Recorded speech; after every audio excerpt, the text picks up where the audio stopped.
अस्सलाम वालेकुम, मेरा नाम है अली अनवार और आप देख रहे हैं लर्न अप पाकिस्तान। अगर आप तारीख में ज़रा सी भी दिलचस्पी रखते हैं तो आपको सिंध-तास मुआहदे या इंडस वाटर ट्रीटी के बारे में ज़रूर पता होगा। आज की वीडियो इसी मौजू पर है जिसमें मैं इस मुआहदे को आप सब लोगों के लिए सिंप्लीफाई कर दूँगा ताकि आप इस ट्रीटी की तारीख, ज़रूरत, बुनियाद और इसकी पाकिस्तान, इंडिया और इस खित्ते के लिए असरात को समझ सकें। तो बगैर डिले के हम चलते हैं सिंप्लीफिकेशन की तरफ। इंडस वाटर ट्रीटी को समझने के लिए ज़रूरी है कि आप पहले इंडस वाटर सिस्टम को समझें कि आखिर वो है क्या और ये सिस्टम पाकिस्तान और इंडिया के लिए क्यों ज़रूरी है। इंडस रिवर, जिसे हम दरियाए सिंध के नाम से भी जानते हैं, का आगाज़ होता है तिब्बत के एक पहाड़ कैलाश के चश्मों से। ये 17,000 फीट की बुलंदी पे वाक़ है और यहाँ बर्फ़ के पिघलने से इस दरिया का आगाज़ होता है। इस दरिया की कुल लंबाई 3,180 किलोमीटर है और इस लंबाई के साथ इसका शुमार दुनिया के लंबे तरीन दरियाओं में होता है। यह दरिया अपने शुरू के 965 किलोमीटर शुमाल मगरब यानी नॉर्थ वेस्ट चाइना, मकबूजा कश्मीर और पाकिस्तान के शुमाली इलाका जात की जानिब सफ़र करता है और उसके बाद अपना रुख जनूब की तरफ करता हुआ खैबर पख्तूनख्वा, पंजाब और सिंध से गुजरता है।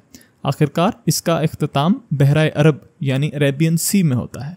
अफ़गानिस्तान से आने वाले छोटे दरिया जैसे काबुल और गोमल के अलावा इस वाटर सिस्टम में 5 बड़े दरिया हैं: जहलम, चिनाब, रावी, ब्यास और सतलज। हमारे लिए ये जानना बहुत ज़रूरी है कि इन सब दरियाओं का आगाज़ या तो इंडिया से होता है या इनका बहाव इंडिया के इलाकों से होता है। ये समझना इसलिए ज़रूरी है कि जब भी कोई मुल्क या इलाके किसी एक दरिया के गिर्द मौजूद हों या एक दरिया को किसी भी किस्म का इस्तेमाल कर रहे हों तो तब ऐसे इलाकों को हम राइपेरियन एरियाज़ या राइपेरियन स्टेट्स का नाम देते हैं। 1947 से पहले इंडस रिवर सिस्टम सदियों से पूरे बरे सगीर में काश्तकारी और सनत के लिए इस्तेमाल होता रहा था। जब पाकिस्तान और इंडिया आज़ाद हुए तो हालात ने एक अलग ही मोड़ लिया। हमने ये तो समझ लिया कि राइपेरियन स्टेट्स क्या होते हैं। अब हमारा ये जानना भी ज़रूरी है कि जिन पहाड़ी सिलसिलों से इन सब दरियाओं का आगाज़ होता है वो इंडिया में है, जिसकी वजह से इंडिया एक अपर राइपेरियन स्टेट है। इसका मतलब कि वो दरिया के बालाई रुख पे वाक़ है। इसके बरक्स पाकिस्तान सतह समंदर के करीब होने की वजह से एक लोअर राइपेरियन स्टेट है, यानी वो दरिया के बहाव की जानिब वाक़ है। इसमें तो कोई शक नहीं था कि दोनों ममालिक को दरियाओं में बहने वाले पानी की ज़रूरत थी, पर अब इनकी तकसीम किस तरह की जाए? क्या दरियाओं का इंडिया की सरजमीन पे होना उसे उन पर मुकम्मल हक देता था? पाकिस्तान के लिए ये नाकाबिले कबूल था। पाकिस्तानी हुक्मरान इस चीज़ से वाकिफ़ थे कि किसी जंग या बदअमनी की सूरत में इंडिया महज एक झटके में पाकिस्तान की जानिब बहने वाला पानी बंद करके उसे मुकम्मल तौर पर मफलूज कर सकता है। और फिर एक दिन ऐसे ही हुआ। 1 अप्रैल 1948 आज़ादी से महज 8 महीने बाद इंडिया ने मशरक़ी पंजाब से आने वाला पानी बंद कर दिया। इंडिया का कहना था कि मशरक़ी पंजाब में बहने वाले दरियाओं का मुकम्मल हक पंजाब पार्टीशन ऑर्डर के तहत उनके पास है। ये पानी मुसलसल 5 हफ्तों के लिए बंद रहा, जिससे पाकिस्तानी हुक्मरानों को मामले की संगीनी का अंदाज़ा हुआ। मजबूरन पाकिस्तान को इंडिया के साथ मई 4, 1948 में इंटर डोमिनियन एकॉर्ड साइन करना पड़ा, जिसके तहत पाकिस्तान हुकूमत इंडिया को सालाना पेमेंट्स देगी, जिसके बदले में इंडिया पाकिस्तान की ज़रूरत के मुताबिक पानी दरियाओं और नहरों में छोड़ेगा। ये मुआहदा फौरी तौर पर पाकिस्तान को पानी मुहैया करने के लिए किया गया था, क्योंकि पाकिस्तान और इंडिया दोनों इस चीज़ से वाकिफ़ थे कि पाकिस्तान के पास कोई भी तरीका नहीं जिससे वो इंडिया को पाकिस्तान के आबपाशी निज़ाम में पानी छोड़ने पर मजबूर कर सके। इस मौके पर दोनों ममालिक के बीच ज़बरदस्त टेंशन थी। इंडिया का मानना था कि पाकिस्तान ने इस मुआहदे को तस्लीम करके इंडिया का पानी पे एक्सक्लूसिव राइट्स को कबूल कर लिया है, जबकि पाकिस्तान का कहना था कि ये मुआहदा उसने शदीद ज़रूरत के तहत कबूल किया है। उसी साल Indian prime minister Jawaharlal Nehru ने लियाकत अली खान को ख़त लिखा कि हमें एक इंटरनेशनल कमीशन इस मामले पर तश्कील देनी चाहिए। पाकिस्तान ने इस प्रपोज़ल को ठुकराते हुए कहा कि ये मामला वो इंटरनेशनल कोर्ट ऑफ जस्टिस में लेकर जाना चाहता है। 1950 तक लेकिन ये बात वाज़ेह हो चुकी थी कि इस मामले पर दोनों ममालिक एक डेड एंड पर मौजूद हैं और अब मज़ीद कोई सलूशन नहीं निकल रहा। लेकिन अब क्या होना था? क्या अब इस मामले में पाकिस्तान और इंडिया के बीच में जंग होने वाली थी?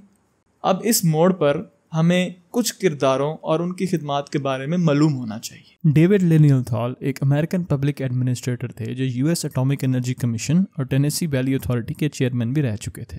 इस कैपेसिटी में उन्होंने 1951 में इंडिया और पाकिस्तान का दौरा किया ताकि वह इन दोनों ममालिक के बीच होने वाले मामलात को बेहतर समझकर उन पर रिपोर्ट कर सकें। इस दौरे के दौरान उन्होंने पाकिस्तानी और इंडियन हुकूमतों की सीनियर लीडरशिप से मुलाकातें की और उन्हें इंडस वाटर्स के मामले की संगीनी का अंदाज़ा हुआ।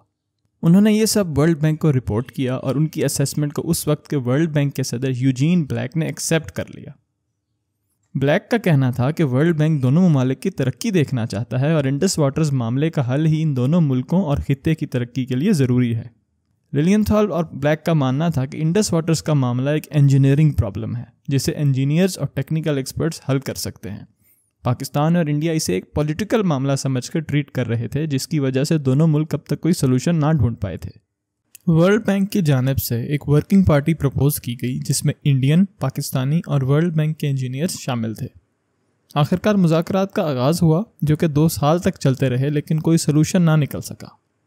वर्ल्ड बैंक को अंदाज़ा हुआ कि पाकिस्तान और इंडिया एक दूसरे की दी हुई किसी डिस्ट्रीब्यूशन पर राज़ी होने को तैयार नहीं थे और इसी वजह से 1954 में वर्ल्ड बैंक ने अपना एक प्रपोज़ल दिया।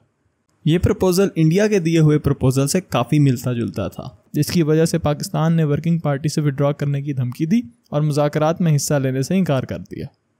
लेकिन दोनों मुल्क ये जानते थे कि बगैर कॉम्प्रोमाइज़ के ये मामला हल नहीं किया जा सकता। एक तरफ जहां पाकिस्तान के लिए जंग, बदअमनी और कहत का खतरा था, वहीं पर इंडिया के बड़े इरिगेशन और हाइड्रो प्रोजेक्ट्स इन मुज़ाकरात की वजह से रुके हुए थे। लिहाजा 1954 में एक बार फिर से मुज़ाकरात शुरू हुए और ये अगले 6 साल तक चलते रहे। बिलाखिर सितंबर 1960 को पाकिस्तान और इंडिया के बीच इंडस वाटर ट्रीटी साइन हुई, जिसमें पाकिस्तान की नुमाइंदगी फील्ड मार्शल अयूब खान ने की और इंडिया की नुमाइंदगी प्राइम मिनिस्टर जवाहरलाल नेहरू ने की। इन सिग्नेचर्स के साथ 10 साल के मुज़ाकरात का खात्मा हुआ और इंडस वाटर ट्रीटी वजूद में आई। इस ट्रीटी के 12 आर्टिकल्स हैं जो 79 पैराग्राफ्स पर मुश्तमिल हैं। इसके साथ 8 डिटेल्ड एनेक्शर्स इस ट्रीटी का हिस्सा हैं जो कुल मिला के 102 पेजेस बनते हैं। लेकिन इन 102 पेजेस के ज़रिए तमाम ईस्टर्न यानी मशरकी दरिया सतलज, ब्यास और रावी इंडिया के हवाले कर दिए गए और तमाम वेस्टर्न यानी मगरबी दरिया जहलम, चनाब और इंडस पाकिस्तान के इस्तेमाल के लिए मुख्तस कर दिए गए। इस ट्रीटी ने दरियाओं की शेयरिंग का प्रिंसिपल नहीं इस्टेब्लिश किया, बल्कि दरियाओं की पार्टीशन कर दी। इसके साथ साथ क्योंकि पाकिस्तान तारीखी तौर पे ईस्टर्न रिवर्स का इस्तेमाल करता रहा था, तो उसके पास वेस्टर्न रिवर्स के ऊपर इंफ्रास्ट्रक्चर मौजूद नहीं था। इस चीज़ को कंपनसेट करने के लिए इंडिया ने $62 मिलियन पाकिस्तान को 10 साल की साथ पर अदा किए। वर्ल्ड बैंक ने Australia, Canada, Germany, New Zealand, United kingdoms, United states और international bank for reconstruction and development को साथ लेकर एक ट्रीटी में इंगेज किया, जिसमें पाकिस्तान को कर्जे और फंड्स दिए गए ताकि वह मंगला, तरबेला और कुछ छोटे स्टोरेज और रेजर्वायर डैम्स बना सके। इस ट्रीटी में उठने वाले किसी भी इशू को हैंडल करने के लिए एक परमानेंट इंडस कमीशन कायम की गई, जिसमें दोनों ममालिक के नुमाइंदे मौजूद थे और वो किसी भी किस्म के कन्फ्लिक्ट को रिजॉल्व करने के लिए एक्टिव रहते थे। अब अगर यहाँ पे इस कमीशन में मसला हल नहीं होता तो एक न्यूट्रल एक्सपर्ट या परमानेंट कोर्ट ऑफ आर्बिट्रेशन के पास भी ये मामला भेजा जा सकता था ताकि उसकी रेजोल्यूशन की जा सके। 1960 से लेकर अब तक पाकिस्तान और इंडिया के बीच में पानी पर कोई जंग नहीं हुई है और तमाम इश्यूज इन्हीं लीगल पैरामीटर्स को लेकर सॉल्व किए गए हैं जो इस ट्रीटी में मौजूद थे। यहाँ तक कि पाकिस्तान और इंडिया के बीच में होने वाली 2 बड़ी जंगों में भी ये ट्रीटी महफूज रही।